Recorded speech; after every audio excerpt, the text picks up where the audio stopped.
Hello' বন্ধু-বান্ধৱীসকল, জানিব পৰা মতে নয়ন নিলিম আৰু শ্ৰীমন্তিকা শৰ্মা আকৌ পুনৰ মিলন হ'ব।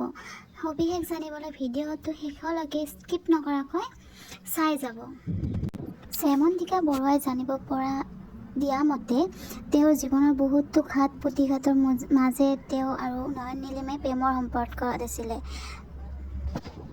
শ্ৰীমন্তিকা বৰুৱাই জানিব দিয়া মতে তেওঁলোকৰ হয়তো বহুতো ঘাত প্ৰতিঘাতৰ মাজে জীৱনটো আগুৱাই গৈছে। শ্ৰীমন্তিকাই কোৱা মতে নয়ন নিলিমৰ মাকৰ পিছতে তেওঁৰ হাতত দুয়োজনে বহুত হয়তো সপোন দেখিছিলে। হয়তো তেওঁলোকৰ সেই সপোন পূৰণ নহ'লে। তেওঁ জানিব দিয়া মতে হয়তো অতি সোনকালে তেওঁলোকে আগৰ দৰে প্ৰেমৰ সম্পৰ্কত আহিব পাৰে। শ্ৰীমন্তিকা বৰুৱা আৰু নয়ন নিলিমে সবিশেষ এইখিনি জানিব পৰা গৈছে ষ্টুডিঅ'ৰ জৰিয়তে। তেওঁলোকে হয়তো আৰু বহুতো নাজানা কথা জানিব পৰা যাব।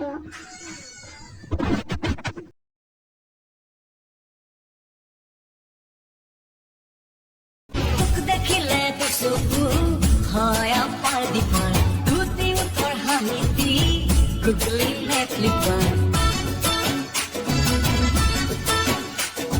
তোক দেখিলে চকু হয় আপাৰ দীপাৰ দুটি উত্তৰ হামিতি গুগলি নেটলিপাৰ